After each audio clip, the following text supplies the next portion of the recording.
Hello, my name's Philip Yantz, and I am going to present on training and development at New Hope Church. I know this doesn't necessarily relate directly to sports management, but seeing as focused on this throughout the course, figured we'd continue that on with this presentation. So moving right in, one of the things I first want to focus on is just the idea of training and what training is. I think we all really know what training is, but just to get a definition in our mind, training is the process whereby people acquire capabilities to perform jobs. I think this is important to recognize this idea of acquiring capabilities to perform jobs because oftentimes jobs change or will kind of maneuver into something else over time, which makes it really important to recognize the difference between short-term and long-term training and development. A lot of times organizations just focus on short-term training as a way to just kind of get it done. But long-term training, I think, really maximizes an organization's ability to get the most out of their employees and have the most success within their organization. Long-term training is a key element towards developing employees to be able to perform different tasks and have a greater knowledge in the organization and multiple fields within that organization. A key aspect of training, though, is evaluating the training programs and how they're really having an effect on employees. And four key ways to evaluate are reaction, learning, behaviors, and results. Reaction refers to kind of listening and interviewing the trainees and their thoughts on how the training went itself. Learning is just basically seeing exactly what trainees learned during the training session. Oftentimes it's used through quizzes and tests to see really what exactly they learned. Behaviors will be just looking at and observing employees after a training program and seeing how their changes and what they're doing and how they're acting has changed since the training. And lastly, results that just looks at the overall organizational success and what has changed on the overall abilities to perform tasks from the employee's perspective. A few examples of trainings that are found through different organizations, one being new employee orientation. This is oftentimes seen in larger organizations where multiple employees that are recently hired will come together and have an orientation based on the organization as a whole and kind of understand their mission and what is expected of them within the organization. Practice and feedback, that's going to be exactly what it sounds like a new employee practicing or an older employee learning a new skill, practicing and then getting feedback from the trainer in whatever that might be. Modeling, that will be exactly following basically in the footsteps of the trainer and modeling whatever they're doing afterwards. So basically, it's kind of this is how you do it, and then the trainee will follow exactly that and do it just like that in itself. Reinforcement is going to be reinforcing an employee that they're doing a good job. It's kind of that positive reinforcement so that they find encouragement in what they are doing and they sort of have this confidence in those skills moving forward. Informal training, that's going to be just training that happens through normal conversations every day. Similar to on the job training, it just kind of happens throughout the day. On the job training is going to be a little bit more organized and set up to specifically be a training session, while informal training is not necessarily designed that way, but offers training for individuals through those conversations, those questions, and things like that. Outsourcing, that's going to be sending your employees somewhere else to be trained, whether that be through a conference or a specific training, whatever that might be. But basically, it's allowing an outside source to do the training for the organization. And then lastly, online training, exactly like it sounds. It's doing those trainings through technology, maybe on their own time. Maybe before an employee starts, they're expected to do these trainings on their computer, but you can do all sorts of trainings through online that allows employees to do that training on their own time, and oftentimes it saves expenses for the organization. So moving forward and looking at some of the best practices that you can have within your organization for training and development, number one would be finding your objective. By finding your objective, it means basically asking the questions of what's the point of the training and how does this training help achieve the mission of the organization? Why are we doing this training? There's not going to be just one training, there's going to be multiple trainings, and it's important that each of those trainings has a specific objective as to why they are being done. Next, we come to consider the context. That would be basically what kind of training is this and who should be involved in the training. There's going to be different types of trainings that not everyone needs to be involved in, so it's important to recognize the context of the training and who needs that training and why that training is there in the first place. Next, you need to weave the training into the organization culture. So obviously you need to know what the culture of the organization is, and then you need to figure out how to fit fit your training into that culture. Whether that be you have more of a culture of a laid back style, and so how can you fit that in there? You have a culture that's very busy, high strung. How are you able to fit that into what you're doing? So it's important that you find your organizational culture, those values as well, and fit those values, those morals, and those sorts of things into your training that you were doing.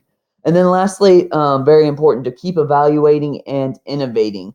You need to figure out after each training or development session what exactly it is that they are accomplishing and how can you further improve those trainings.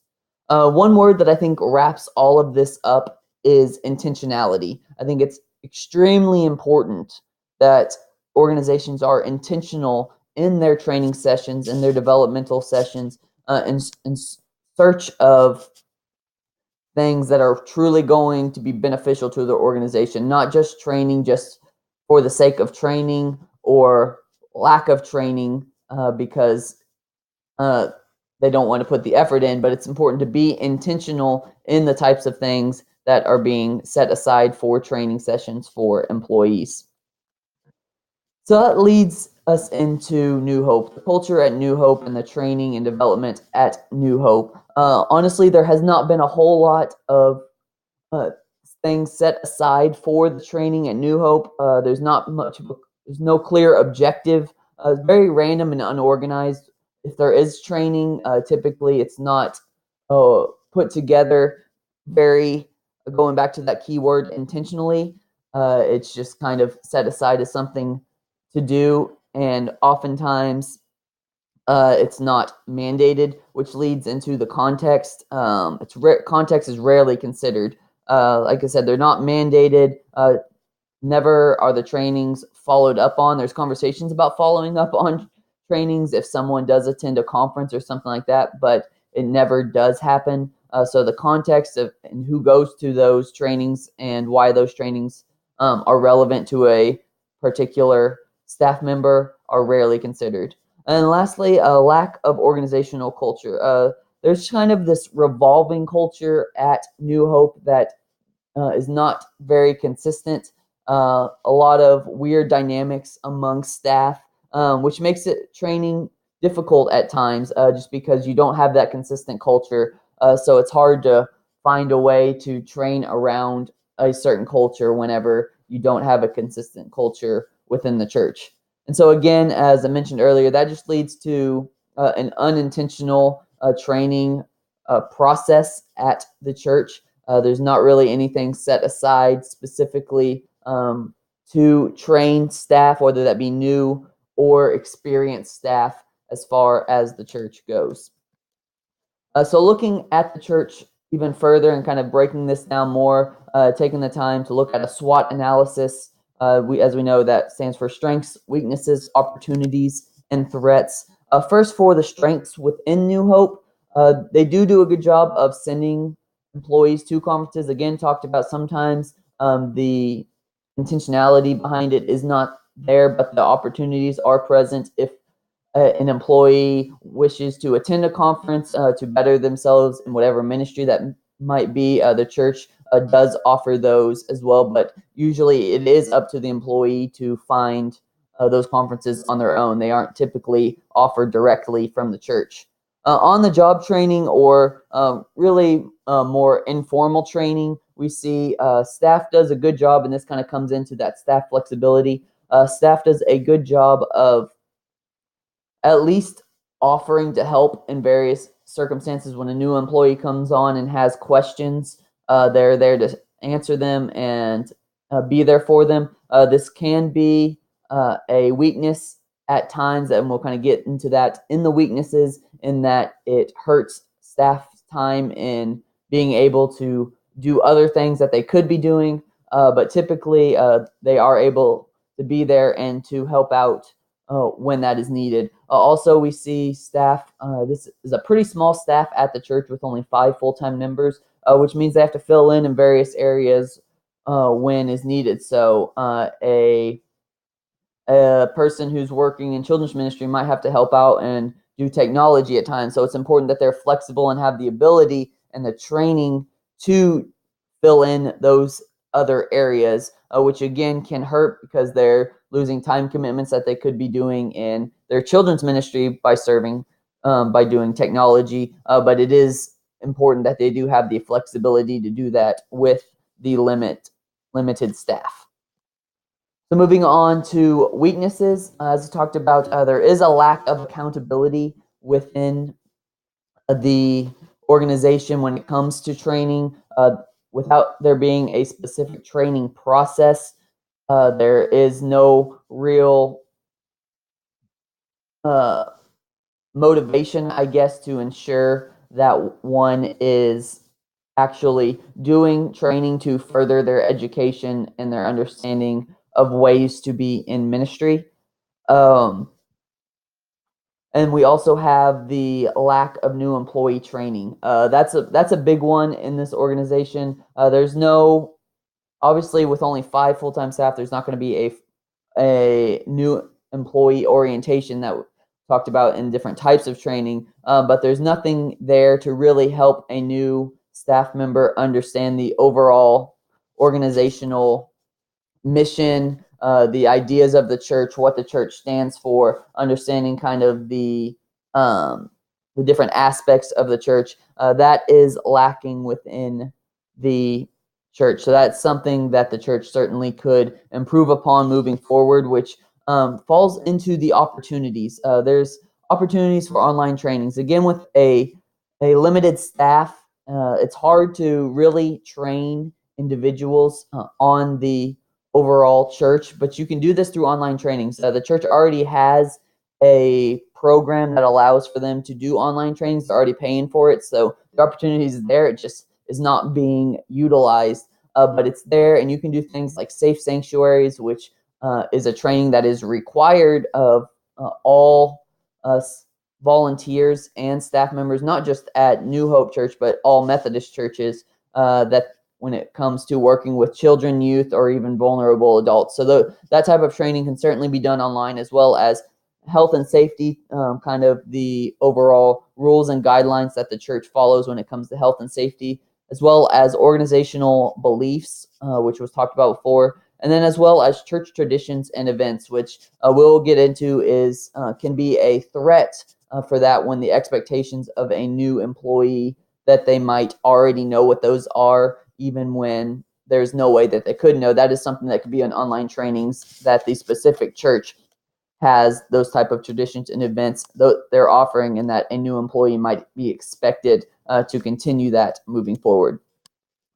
And then lastly, as I talked about threats, time commitments, we've hit on that a little bit, but with a limited staff and limited resourcing, that can certainly be difficult for the staff to fill in different areas, whether that be having to be flexible and do something else, or help train another new employee, whatever it might look like. That certainly can cut into their time commitments. And again, being a smaller staff church, as for the size of the church, it has pretty decent financial resources, but still, as only a 300-member church, those resources can be limited, and it can be hard to exactly figure out what to do with the resources that are provided when it comes to which conferences to send to, what outsourced training to come into the church and train the whole staff as one. might look like. So those resources are decent for the size of the church, but it still makes it difficult to figure out exactly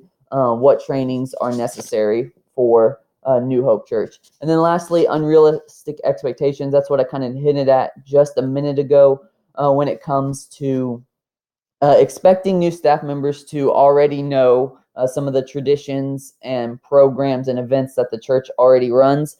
This isn't necessarily a problem with staff members expecting that of other staff members. They kind of understand that, but often for congregants and even some SPRC members, Staff Parish Relations Committee, some of them can even expect new employees to already know that, which is unrealistic for them to know that without being told before. So it can lead to a little bit of hostility and animosity when people aren't aware of certain events when others are expecting that. So those unrealistic expectations can certainly be a threat for the church as a whole. So in conclusion, the big thing here is intentionality is key. New Hope, they're not optimizing their training potential because they are not being intentional in their training and developmental regimen. So I think training has to be intentional if it's going to be successful. Otherwise, there is no point in training if it is not intentional. But overall, there is positives in that there are opportunities to overcome the limited resources. There's opportunities to overcome a lack of training in the past. The opportunities are right there, as we talked about, with online training and with the ability to have a flexible staff, the opportunities to overcome that and create a positive and actually intentional and influential training and developmental process is available for New Hope Church. So with that will lead me to my references, and that will conclude this. So I want to thank you all for your time, and I hope that you have a good day. Thank you.